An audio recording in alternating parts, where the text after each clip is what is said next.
今日食乜餸？阿傾同你諗掂佢。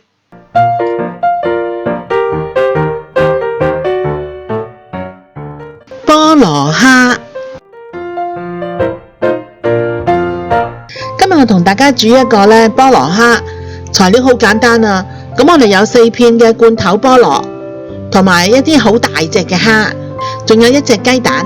買返嚟嘅蝦呢，剪咗佢嗰啲鬚，剪咗佢前面個角，剪咗佢嗰啲腳啦。咁我哋用豆粉水洗乾淨，抹乾淨水，將啲蝦殼呢就剝咗佢之後呢，留返啲蝦殼愛嚟煮蝦湯嘅。我哋喺個背脊嗰度呢，同佢開一刀，咁樣就好容易呢，就將嗰條腸就攞咗出嚟啦。切好晒嘅蝦，我哋用清水洗佢，抹返乾淨水。咁我哋呢，就可以落少少嘅底味啦。咁我哋落半茶匙嘅鹽，半茶匙嘅黑胡椒，1茶匙嘅味淋，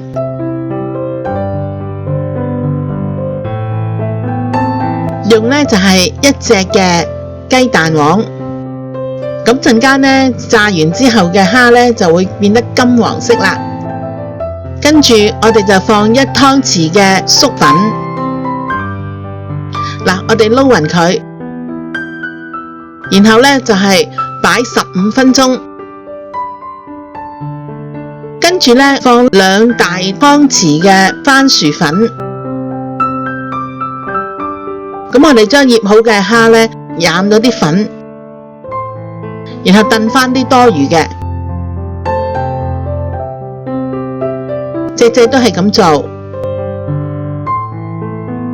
跟住呢，我哋就擺佢5分鐘。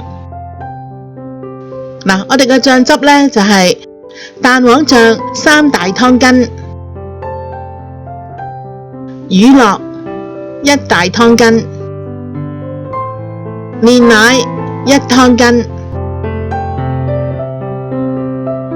芥辣醬1湯匙。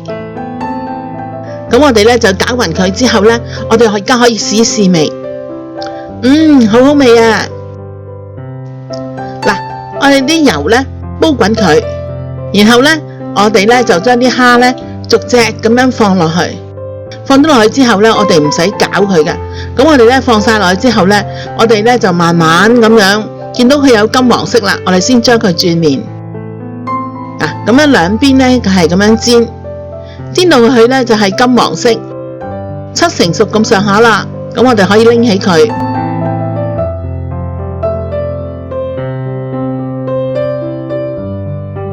啲油呢，我哋咁樣撇咗佢啲渣，然後再煲返滾嘅油，將啲蝦再落去翻炸，約莫30秒。蝦裏邊嘅油呢，就會逼返出嚟啦。金黃色好靚啊！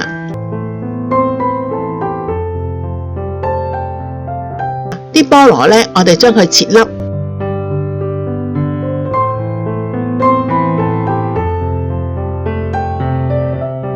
跟住呢，我哋呢就係放啲蛋黃醬，約莫呢就係1大湯匙咁上下啦。然後呢就將啲菠蘿撈勻佢。咁我哋呢就放喺個碟嘅中間。做好嘅沙律醬呢，放落去啲蝦度撈勻佢，薄薄咁撈一層之後，我哋就可以放落去啲菠蘿嘅上面啦。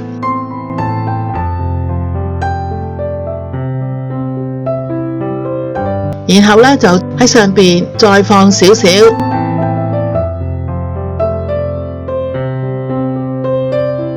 跟住呢，仲要放埋我哋細路仔最鍾意食嘅蝦片，